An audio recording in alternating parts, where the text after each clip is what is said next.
అందరికీ నమస్కారం. నిన్న ఫలితాలు వచ్చిన తర్వాత మన ఉత్తరాంధ్ర ఎలవేల్పు మన అందరి కోరిన కోరికలు తీర్చే ఆపద్బాంధవుడు శ్రీ వరాహ లక్ష్మీ నరసింహస్వామి వారి యొక్క ఆశీస్సుల కోసం రావడం జరిగింది. స్వామివారిని దర్శించుకొని ఆయన ఆశీస్సులు తీసుకొని ఈరోజు ఎన్నికల్లో గెలిచిన తర్వాత మళ్ళీ మొట్టమొదటిసారిగా మా నియోజకవర్గంలో ఏదైతే సింహాచలం దేవస్థానం ఉందో ఇక్కడి నుంచి బయలుదేరి మళ్ళీ భీమిలి ఆఫీసు కూడా ఇప్పుడు వెళ్ళటం జరుగుతుంది.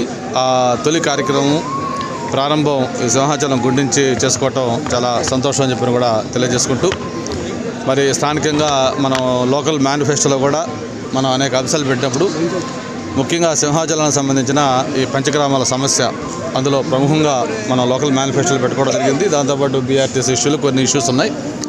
అవన్నీ కూడా తప్పకుండా ఆశీస్సులు స్వామివారి దయతోటి నేను భారీ మెజార్టీతో గెలవడమే కాకుండా మన ప్రభుత్వం కూడా ఒక సునామీ సృష్టించే విధంగా మొత్తం ఘన విజయం సాధించింది. చంద్రబాబు నాయుడు గారితో పాటు మొత్తం పోటీ చేసిన అభ్యర్థులందరూ కూడా దాదాపు వైఎస్ఆర్ పార్టీకి ఒక కని విని ఎరుగని ఒక ఘోరమైన రీతిలో మొత్తం మంత్రులందరూ కూడా ఒక్క పెద్దిరెడ్డి గారు తప్ప ఆయన కూడా ఏదో చావు తప్పి కళ్ళోడిపోయినట్టుగా 5,000 మెజార్టీతో గెలిచినట్టుగా చెప్తా ఉన్నారు. ఆయన తప్పిస్తే మొత్తం టోటల్ క్యాబినెట్ క్లీన్ బౌల్డ్.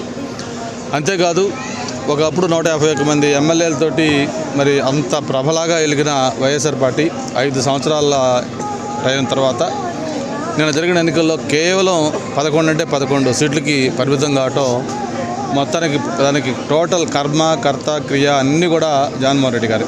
ఎందుకంటే 5 ఏళ్ళు కూడా ఆయన వ్యక్తిత్వం చూశారు, ఆయన యొక్క ప్రవర్తన చూశారు, ఆయన యొక్క పరిపాలన చూశారు. ప్రజలు విసిగి వేసారిపోయి ఎప్పుడెప్పుడు ఎన్నికలు వస్తాయా, ఈ ప్రభుత్వానికి చరంగీతం పాడాలని చెప్పి ఆ కసి ఆతృత అవన్నీ కూడా ప్రజల్లో కనిపించింది.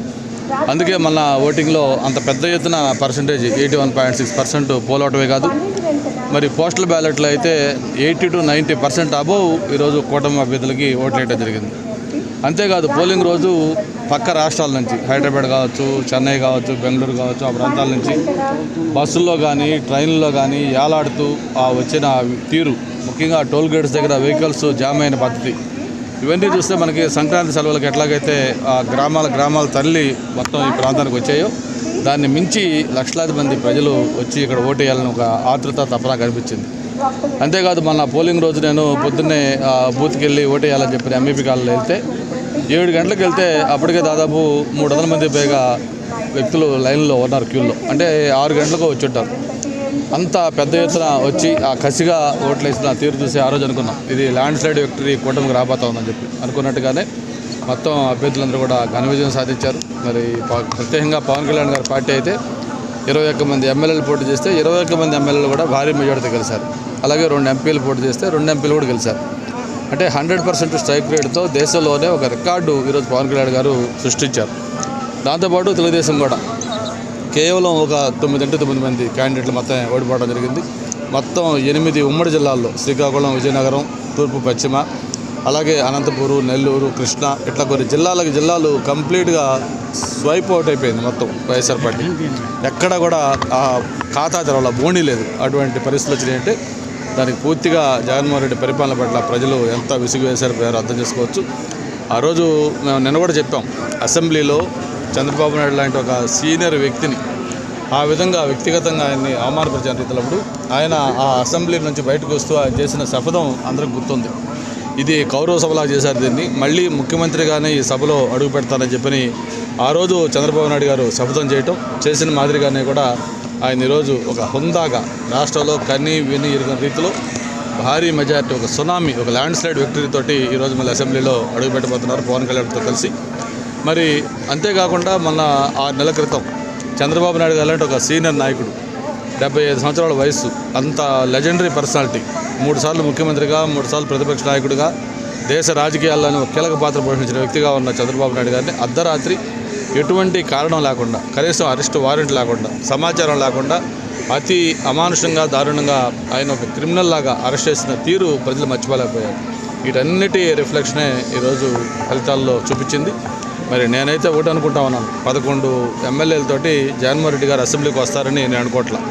ఆయన యాటిట్యూడ్కి, ఆయన వ్యక్తిత్వానికి ఎవరినో ఆ పార్టీ లీడర్గా పెడతారు. ఎందుకంటే ప్రతిపక్ష పార్టీ హోదా కూడా రాలా ఆ పార్టీకి. అది సెకండ్ లార్జెస్ట్ పార్టీగా కూడా జనసేన పార్టీ వచ్చింది. Telugu Desam party major single largest party అయితే సెకండ్ లార్జెస్ట్ పార్టీ జనసేన ఉంది 21 సీట్లతో.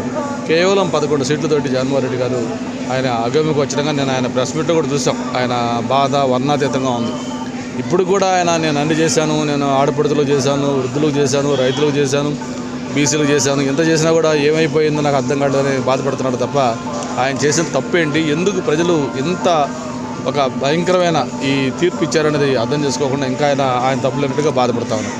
మరి ఇప్పుడు ఆయన ముందున్న కర్తవ్యం రెండే: ఒకటి రాజకీయాలు మానేసి పూర్తిగా ఆయన ఏదైతే వ్యాపారాలు ఉన్నాయో వ్యాపారాలు చూసుకోవటం, లేదు రెండు ఓడిపోయిన మంత్రుల్ని, ఎంపీలని, ఎమ్మెల్యేలని పరామర్శల పేరుతో ఓదార్పు యాత్ర చేసుకోవడం తప్ప ఆయన అసెంబ్లీకి వచ్చి మళ్ళీ అక్కడ అసెంబ్లీలో కూర్చుంటడానికి మేమైతే అనుకోవట్లేదు. ఇప్పటికైనా సరే ఎందుకు ప్రజలంతా తీర్పు ఇచ్చారు, ఇంత ఘోరమైన పరాజయం జరిగింది రివ్యూ చేసుకొని కనీసం ఇప్పుడైనా మార్పు వస్తే భవిష్యత్తులో కనీసం అతను ఒక నాయకుడు గారు గుర్తిస్తారు తప్ప లేకపోతే ఇంకా మరింత దిగజారిపోయే పరిస్థితి ఇప్పుడు కూడా మరొకసారి తెలియజేసుకుంటూ, భీమిలి నియోజకవర్గంలో మరి ఒక కని విని ఎరుగుని చరిత్ర ఇది. 92,401 ఓట్లు అంటే ఒక ఎవరికైనా నేను మా ఫ్రెండ్స్ ఫోన్ చేసి ఎంత ఓట్ల మెజార్టీ వచ్చాయంటే నేను చెప్పాను ఇట్లా వచ్చాయి 92,000 చిల్లర అంటే మేము అడుగుతుంది మీకు వచ్చిన ఓట్లు కాదన్నా మొత్తం మెజార్టీ అంతా అంటా ఉన్నారు. అంటే ఎవరు నమ్మలేనంత మెజార్టీ. భీమిలి చరిత్రలో గతంలో ఉన్న రికార్డు మనం అప్పుడు బ్రేక్ చేస్తే మళ్ళీ మన రికార్డుని మనమే అంతకుముందు 37,500 వస్తే దాన్ని డబల్ కంటే కూడా ఎక్కువ వచ్చి ఈరోజు 92,400 కోట్లతోటి గెలిపించిన భీమిలి ప్రజలకి జీవితాంతం కూడా రుణపడి ఉంటారు. వాళ్ళకి ఏదైతే ఆ రోజు మనం చెప్పామో గ్రామాలకు వెళ్ళినప్పుడు, ప్రాంతాలు తిరిగినప్పుడు అవన్నీ కూడా తప్పకుండా ప్రభుత్వం ఏర్పడిన తర్వాత చంద్రబాబు గారితో సహకారంతో అన్నీ తీర్చి